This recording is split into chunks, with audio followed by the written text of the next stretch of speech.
Hello friends, welcome back. Last class में हम दो चर वाले रैखिक समीकरण linear equation in two variables के बारे में बात किए थे और उसमें हम जो है एलिमिनेशंस और सब्स्टिट्यूशन मेथड्स बोले तो विलोपन और प्रतिस्थापन विधि के बारे में बात किए थे। आज जो है हम वर्ज गुणन विधि की जो है बेसिक कॉन्सेप्ट के बारे में बात करेंगे। और एक क्वेश्चन है, जैसे हमारे पास 8x प्लस 5y बराबर का 9 और 3x प्लस 2y बराबर में 4।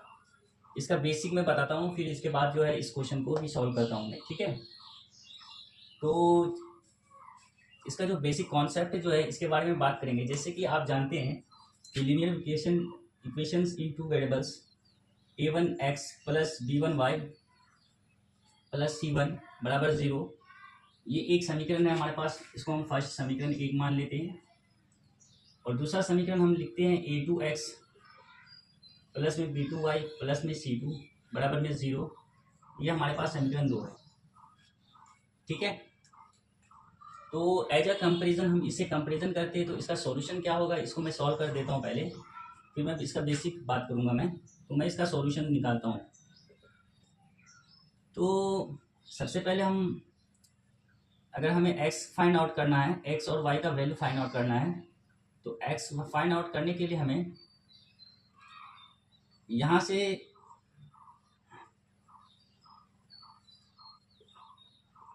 हमें b1 into C to minus में b2 इंटू c1 और a1 इंटू b2 माइनस में a2 इंटू b1, इस पे हम इनका वैल्यू x b1 और c2 का वैल्यू पुट करने से हमें हमारे पास x निकल जाएगा। ठीक है, तो यहाँ से हम देखेंगे कि b1 हमारे पास, b1 क्या आ जाता है हमारे पास। यहाँ से हम देखते हैं कि b1 हमारे पास, अगर मैं a1 की बात करूँ तो a1 हमारे पास 8 है और a2 हमारे पास कितना आ जाता है, 3 आ जाता है। सिमिलरली b1 की बात करूंगा तो b1 हमारे पास 5 और b2 हमारे पास कितना आ जाता है, 2। c1, तो c1 हमारे पास क्या आ जाएगा, c1 हमारे पास माइनस का 9 आ जाएगा और c2 हमारे पास क्या आ जाएगा, माइनस का 4 आ जाएगा। ठीक है, तो एक चीज नोट में यहाँ पे लिख देता हूँ मैं नोट में।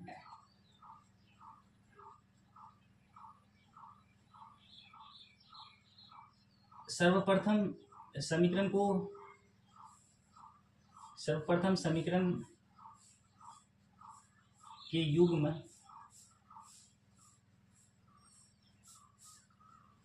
को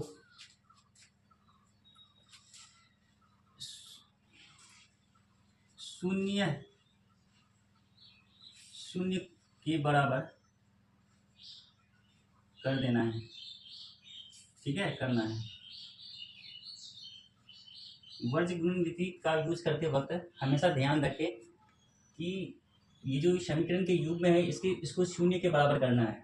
ठीक है, तो शून्य के बराबर करेंगे तो c1 हमारे पास -9 आ जाएगा और c2 हमारे पास -4 आ जाएगा। ठीक है, तो यहाँ से हम देखेंगे कि b1 हमारे पास क्या है, हमारे पास b1 जो है 5 है और c2 हमारे पास क्या है, -4, माइनस b2 हमारे पास है 2 और c1 हमारे पास क्या है, हमारे पास -9 है बटे अपॉन में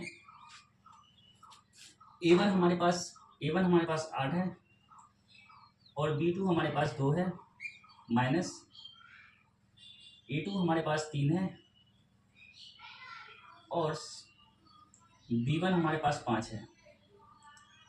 तो यहाँ से इसको आगे सॉल्व करते हैं तो 5 चौके 20 हो जाएगा, माइनस का 20, minus minus minus into minus plus, 2 9 18, 18 हो जाएगा, 8 दूनी 16 और 3 5 15। यहाँ से आगे सॉल्व करते हैं तो ये माइनस का 2 बटे में 1 यानी -2 हमारे पास x का वैल्यू निकल करके आया। ठीक है, सिमिलरली अगर हम y का वैल्यू फाइंड आउट करना चाहेंगे तो y का वैल्यू फाइंड आउट करना चाहेंगे तो y का वैल्यू फाइंड आउट करने के लिए हमें क्या करना होगा, y का वैल्यू फाइंड आउट करने के लिए हमारे पास c1 A2 minus C2 A1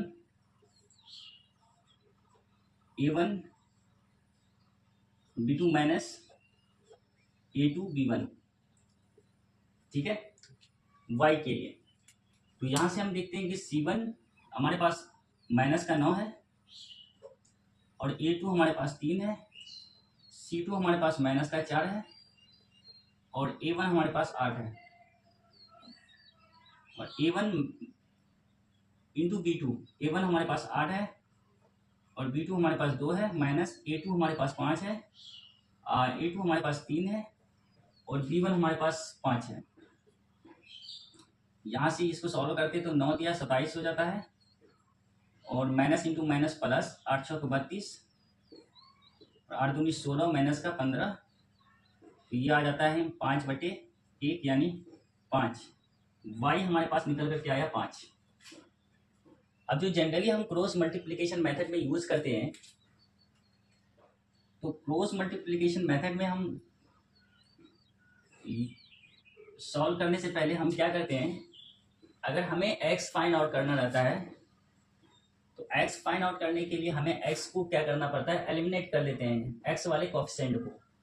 तो हमारे पास क्या आ जाता है 5, हमारे पास क्या आ जाता है 5, यहाँ पे 5 और 2, सिमिलरली ये माइनस का 9 और ये माइनस का 4, ठीक है।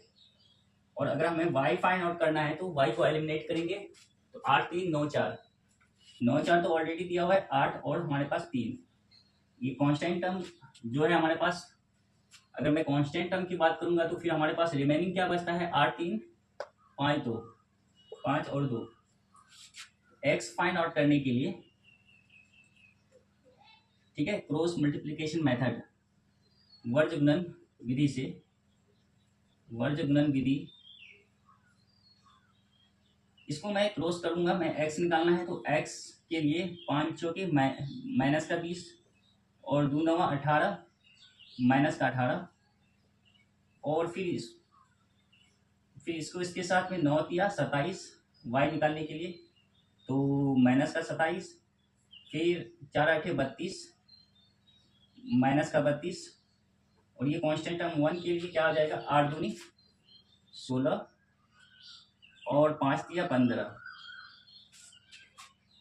तो यहाँ से हम इसको आगे सॉल्व करते हैं तो क्या आ जाता है, x बराबर में आ जाता है x बटे में माइनस 20 माइनस माइनस प्लस का 18 और y निकालना चाहेंगे तो माइनस का 27 माइनस माइनस प्लस का 32 और ये हमारे पास 1/1 आ जाता है।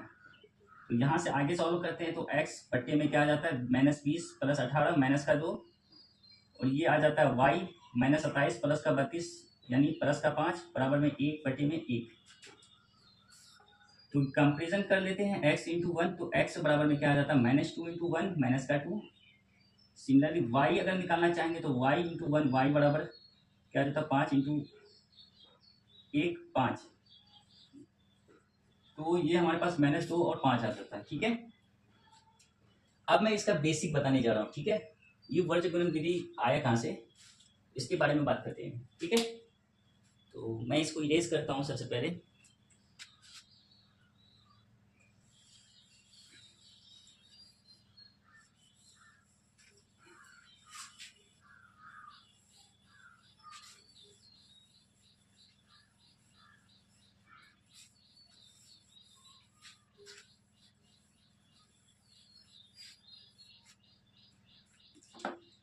तो देखिए ये समीकरण 1 और ये समीकरण 2 हमारे पास है। तो मैं यहाँ से इसको आगे सॉल्व करता हूँ। तो समीकरण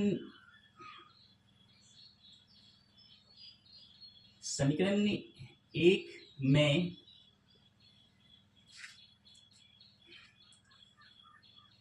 अगर मुझे b1 x फाइंड आउट करना है तो समीकरण 1 में b2 तथा 2 में b1 से गुना करने पर, ठीक है, गुना करने पर, तो यहाँ से गुना करते हैं तो समीकरण 1 में b2 से, तो ये हमारे पास आ जाएगा a1 b2 x और ये B1 B2, ठीक है। इसको किससे गुना किए थे? B2 से, और इसको किससे गुना किए थे? B1 से, ठीक है। तो यहां से हम देखते हैं B2 इंटू में C1, ठीक है, बराबर 0। और यहाँ से हम इसको आगे सॉल्व करते हैं तो ये आ जाता है हमारे पास A2 इंटू में B1 x, और ये B1 B2, और ये हमारे पास आ जाता है B1 C2 बराबर में 0। अब यहाँ से क्या करते हैं, ये समीकरण 3 हो गया हमारे पास, और ये हमारे पास समीकरण 4 हो गया, ठीक है, हम मान लेते हैं। तो यहाँ हम क्या करते हैं, घटा देते हैं, घटाने पर, ठीक है। 3 में 4 को घटाने पर, 3 में 4 को घटाने पर, अगर हम इसको घटाते हैं तो हमारे पास क्या आ जाता है, यहाँ पे ये माइनस हो जाएगा, और ये भी माइनस हो जाएगा, और ये माइनस हो जाएगा, ठीक है। तो ये हमारे पास यहाँ से y, हमारे पास ये y है, ठीक है, यहाँ y छूट रहा था, ये दोनों तो घट के 0 हो जाएगा। हमारे पास बचेगा A1 B2 x, अगर x कॉमन लेते हैं तो हमारे पास क्या आ जाता है, x कॉमन ले लेते हैं हम यहाँ पे, A2 B1, ये x कॉमन ले लिया मैंने, ठीक है।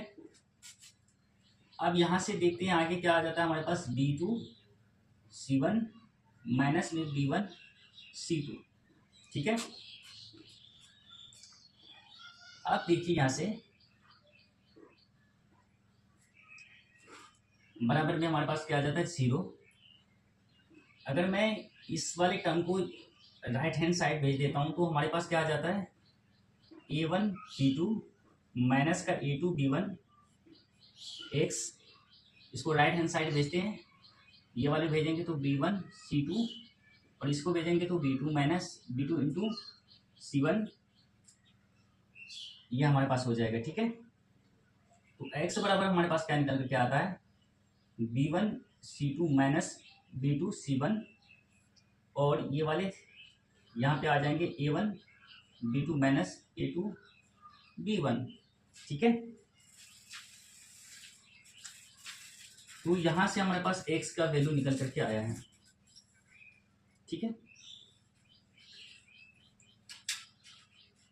x का वैल्यू हमारे पास निकल करके आया है। सिमिलरली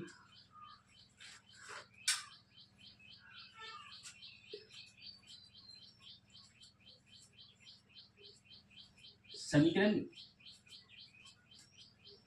1 में, अगर समीकरण 1 में हमारे पास क्या है, समीकरण 1 A1x B1y प्लस C1 बराबर में 0, A2x प्लस में B2y प्लस C2 बराबर में 0, यह हमारे पास समीकरण 1 था,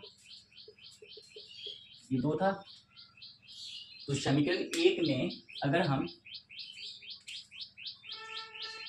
अगर हमें y निकालना है तो हमें इसको 0 करना होगा। तो मैं यहाँ पे लिखता हूँ समीकरण 1 में A2 तथा 2 में A1 से गुना करने पर तो हमारे पास क्या आ जाएगा, ये A1 A2x, और A1 कितना से गुना किया मैंने, A2 से गुना किया ना, यहाँ पे A2 से गुना किया और इसको A1 से गुना किया, ठीक है। तो ये हो जाएगा A2 B1 y, और ये A2 C1 बराबर में 0, 0 से किसी भी, है ना, किसी भी टर्म्स को मल्टीप्लाई करेंगे, किसी भी डिजिट अंक नंबर्स को मल्टीप्लाई करेंगे तो 0 आ जाएगा, तो ये 0 हो जाता है। सिमिलरली यहाँ पे बात करेंगे तो A1 A2x और A1 B2y, और ये हो जाएगा हमारे पास A1 C2 बराबर में 0, ठीक है। इसको हम समीकरण 3 मान लेते हैं। क्या मान लिए थे यहाँ पे? 3 मान चुके हैं, 4 ये 5 और इसको हम 6 मान लेते हैं। ठीक है, 4 मान चुके हैं ऑलरेडी। समीकरण 5 में 4 को घटाने पर, समीकरण 5 में 4 को घटाने पर, 5 में यहाँ पे लिख देता हूँ मैं,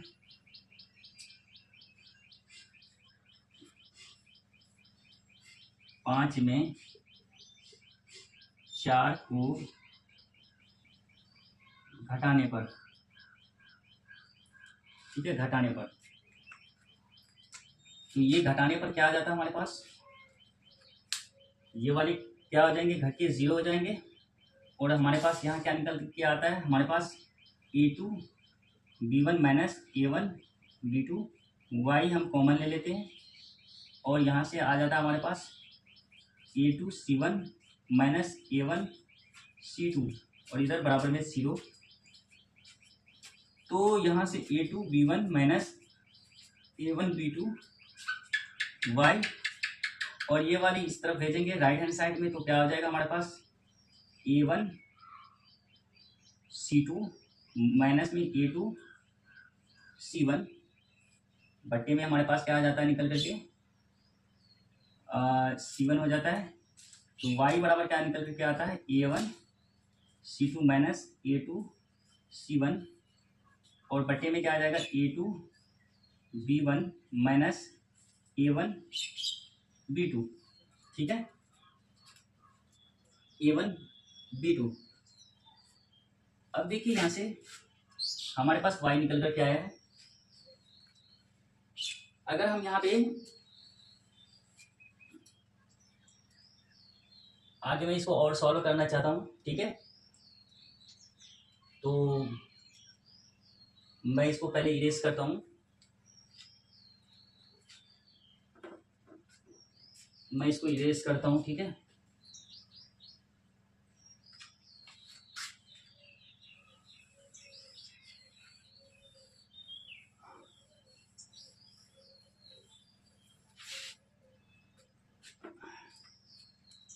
अगर मैं यहाँ से आगे y अगर बात करना चाहूँगा तो y अगर मैं माइनस कॉमन ले लेता हूँ तो माइनस कॉमन लेने की अगर मैं माइनस में लिखना चाहूँगा तो y बराबर में क्या लिख सकते हैं?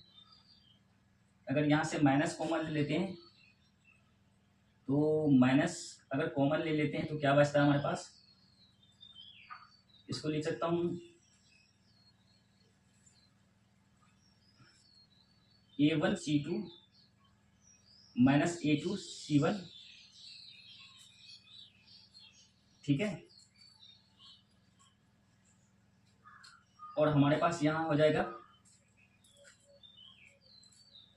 ये a1 b2 माइनस में a2 b1 ठीक है। माइनस से मल्टीप्लाई करते हैं तो ठीक है, माइनस से अगर माइनस कांस्टेंट टर्म के लिए बात करते हैं तो मैं थोड़ा सा इसको इरेज करता हूँ, ले लेते हैं, ठीक है। तो x बराबर हमारे पास क्या निकल करके आया है? b1 c2 minus b2 c1 बटे में a1 b2 माइनस का a2 b1 और y हमारे पास क्या निकल करके आया है? हमारे पास y निकल करके आया है। तो मैं इसको आगे सॉल्व करता हूँ। तो यहाँ से मैं इसको क्या लिख सकता हूँ? x बट्टे में क्या आ जाएगा? अगर मैं नीचे 1 है तो x बट्टे में आ जाएगा, यानी हर में b1 c2 minus b2 c1 और यहाँ एक बट्टे में क्या आ जाएगा? a1 b2 minus a2 b1, ठीक है। इसको 9 मान लेते हैं। पुनः अगेन हम बात करते हैं y नहीं नीचे तो 1, इसको क्या लिख सकते हैं? माइनस a1 c2 माइनस का a2 c1, ठीक है, a2 c2 यह हमारे पास क्या है? c1, ठीक है। और हमारे पास क्या आ जाता है नीचे? A1 B2 माइनस का A2 B1, ठीक है। तो यहाँ से y अगर हम बात करेंगे तो y के नीचे में क्या आ जाएगा, यहाँ से माइनस का A1 C2 माइनस का A2 C1, और ये क्या आ जाएगा हमारे पास, एक बट्टे में क्या आ जाएगा A1 B2 minus A2 B1, ठीक है, A2 B1। अब हम यहाँ से बात करते हैं, इसके आगे बात करते हैं, इसको हम समीकरण 10 मान लेते हैं। समीकरण 9 और तथा 10 से हमारे पास x क्या आ जाता है, B1 C2 माइनस का B2 C1, और y क्या आ जाता है, y में हमारे पास आ जाता है माइनस में A1 C2 माइनस का A2 C1, और ये 1 कंपेरिजन करते हैं, ये एज इट इज है ये दोनों, तो 1/A1 B2 minus A2 B1, ठीक है। फाइनल निष्कर्ष पर पहुंचते हैं हम, ठीक है, इनका निष्कर्ष पे पहुंचते हैं।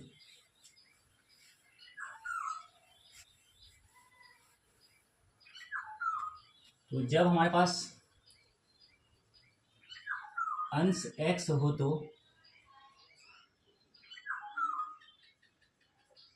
हर हमारे पास क्या आ जाता है, हर हमारे पास B1 C2 minus B2 C1, ठीक है। तो हमारे पास कॉफिशिएंट जो है, इसका क्या कॉफिशिएंट था, A1 A2 B1 B2 C1 तथा C2, ये हमारे पास कॉफिशिएंट था। तो कॉफिशिएंट था हमारे पास ऐसा, ठीक है, ये हमारे पास कॉफिशिएंट था जिसको हम गुणांक कहते हैं। तो हमारे पास x होने पर हमारे पास क्या आ जाता था, B1 C1 और B2 C2 निकल करके आता था, ठीक है। x होने पर हम क्या लेंगे, कॉफिशिएंट B1 C2, ये वाले कॉफिशिएंट B1 C2 माइनस में B2 C1, ठीक है। पुनः जब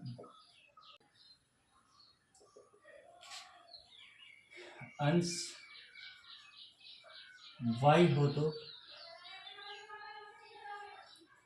हर हमारे पास क्या हो जाता है, हर हमारे पास A1 C2 minus A2 C1 हो जाता है। तो y होने पर हमारे पास क्या हो जाता है, हमारे पास y होने पर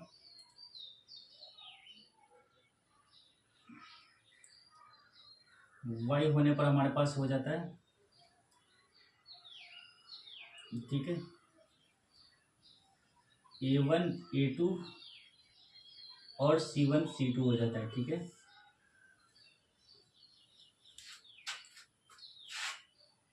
जब अंश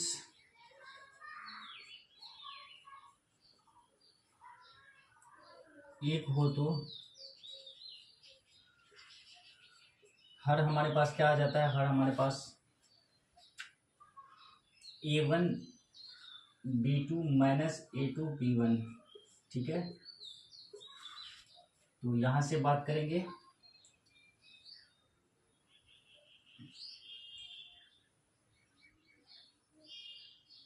ठीक है, A1 B2, तो यहाँ से मैं बात करता हूँ B1 B2 और A1 A2।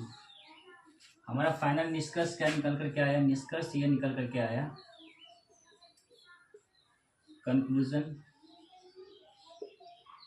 x होने पर क्या हो जाएगा,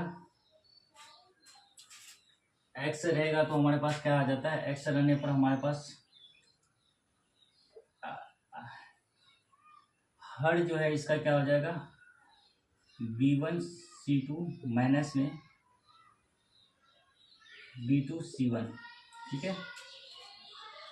y निकालना रहेगा तो हमारे पास y हर में क्या हो जाएगा, y के लिए हर में क्या आ जाएगा, A1 C2 minus A2 C1, और कांस्टेंट टर्म के लिए क्या हो जाएगा हमारे पास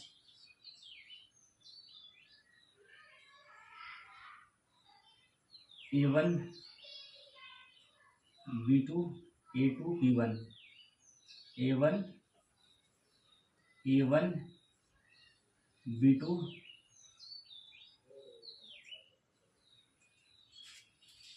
A1 B2 A2 B1। ठीक है, तो हमारे पास जो है फाइनल निष्कर्ष निकल करके आया वर्ज गुणन विधि का। ठीक है, तो ओके फ्रेंड्स, हमारे चैनल से बने रहे, लाइक सब्सक्राइब और शेयर करें। Thank you so much watching for